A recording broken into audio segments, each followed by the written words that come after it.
My Lords, the horrific crimes committed by a then-serving police officer shocked the nation and undermined public confidence in the police. And my Lords, the first thing I would like to say is that my thoughts are with the family and friends of Sarah Everard. I cannot imagine how painful this must be for them. In the years since, the Home Office has worked closely with policing partners to strengthen the way that police officers are recruited, vetted, scrutinised and disciplined. The Government will continue work with policing partners to consider the findings and recommendations of this report at pace and will respond fully in due course. I thank the Noble Lord the Minister for that helpful reply. The Angiolini report makes one thing very clear: the appalling long-term toleration of the killer's abusive and criminal behaviour was made possible by two related factors. First, a misogynistic culture, and second, the persistence of employment practices which discourage women from joining, remaining and progressing to senior roles within police forces. So does His Majesty's Government accept that the culture of UK policing needs an overhaul? And what specific steps will they undertake to reform recruitment and retention in order to ensure that female officers and staff can thrive in policing and thrive in the numbers necessary to ensure women in Britain need no longer fear the dangers that led to the death of Sarah Everard? Well, the Right Reverend Prelate in effect asked me two questions. I have to say that decisions about police recruitment and including how recruitment and selection processes are run are a matter for Chief Constables and Police and Crime Commissioners and are therefore managed locally by forces. But they are managed within a national application, assessment and selection framework which is in line with guidance maintained by the College of Policing. That guidance was updated in February of 23. And all 43 forces are now utilising the various online assessment protocols and the face-to-face requirements.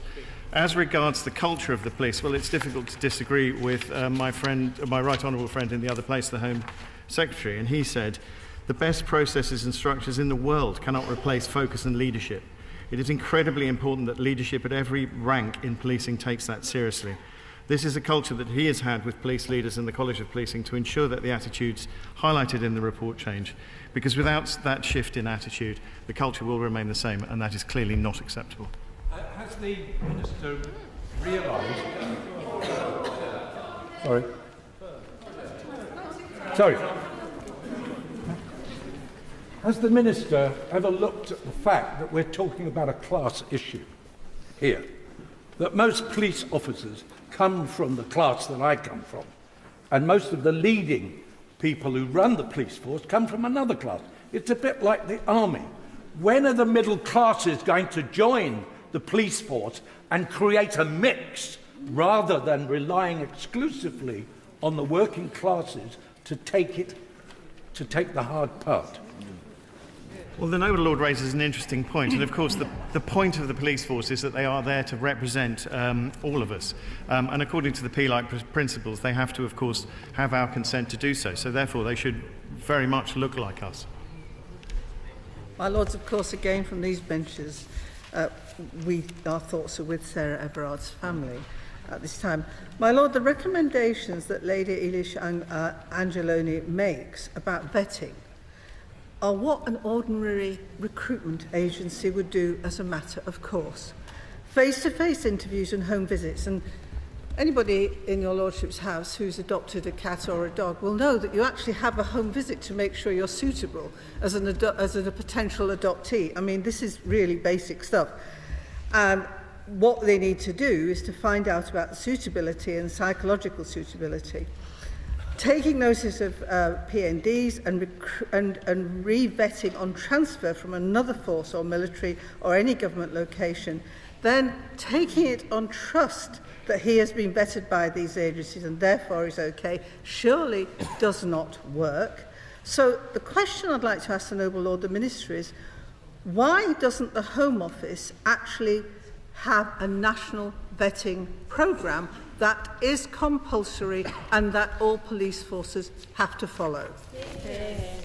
The Noble Lady raises again some very good points, and she's quite right about some of the recommendations made by Lady Eilish.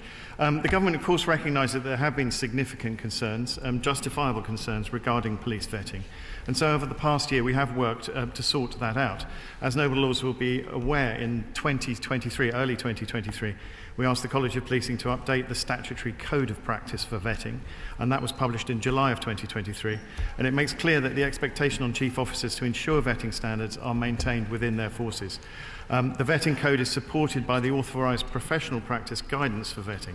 That's been recently revised. There is much more to do on this, no one is denying that, and I take the noble lady's point seriously, but as I say, we'll be responding in full to the report and the recommendations soon.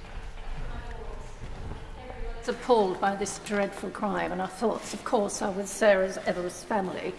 But can I ask the Minister if the government will commit to ensuring that female police officers and police staff have the same rights as the public to make a complaint of domestic abuse against their own police force? At the moment, their only option is to make a criminal complaint, which of course most of them are not happy to do. And this is definitely not helping recruitment or retention in the police force of females. Well, my lords, we've already referred to the culture that needs to change, and I think that's part of that overall cultural change that is required. I'm not particularly familiar with how that sort of report would need to be made. I will look into it and I'll come back to the noble lady if I may. My lords, does the Minister agree with me that that this current situation represents a terrible collapse of trust going through society? There was a time when we could all have confidence in politicians, in civil servants, in police and everything.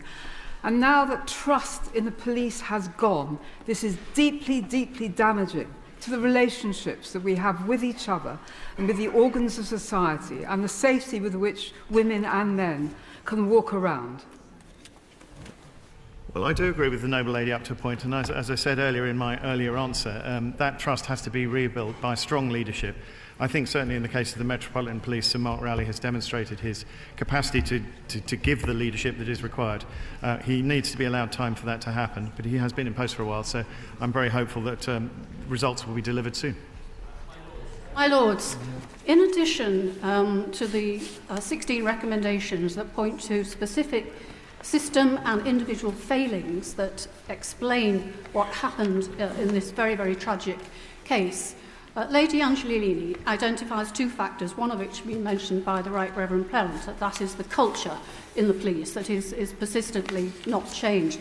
The second she identifies, though, is the failure of senior police leadership to deal with those issues and to challenge that culture. So I would say to the Minister that I think what women in particular, the public in general, and actually the thousands of decent men and women in the police service now want to see is the government take responsibility for the changes that are required. Not say that this is the province of chief constables or whoever, but to show responsibility and lead the change that's necessary. Well said. Well, I would say to the noble lady that we do. We obviously have to maintain the operational independence of the police. I don't think that there is any question about that, or indeed any dispute about that. So the leadership of the police has to remain localised to that extent. However, what we have done, and what noble lords will be aware that we've done, is invested in the College of Policing's National Centre for Police Leadership, which has already set out standards at every level. There is no dispute that the leadership of the police needs to up its game. My Lords, I declare... My Lords, I declare my interests as set out in the register.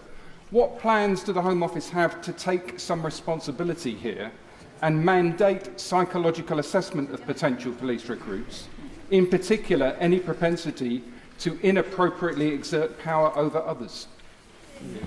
Well, as I understand it, part of the online process for recruitment involves an element of psychometric testing. I don't know precisely what that psychometric testing involves, but I will find out and again come back.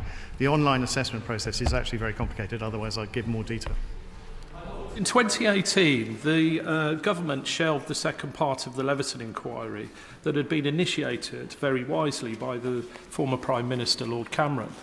That was to examine the criminal nexus between rogue police officers and journalists. Since then, we've had the Henriques report, the Casey review, and now the Angiolini review. How confident is the Minister today that there are not criminal police officers that would have been caught by the second part of that inquiry, that were inappropriately recruited by the police and are still in office? I can't comment on the inquiry itself, and unfortunately, I can't be as confident as I'd like to be that there are no police officers out there who remain to be caught. Unfortunately, these incidents keep coming to light, and Sir Mark Rowley did warn us that there were more to do, to still come to light, so I expect we'll hear more.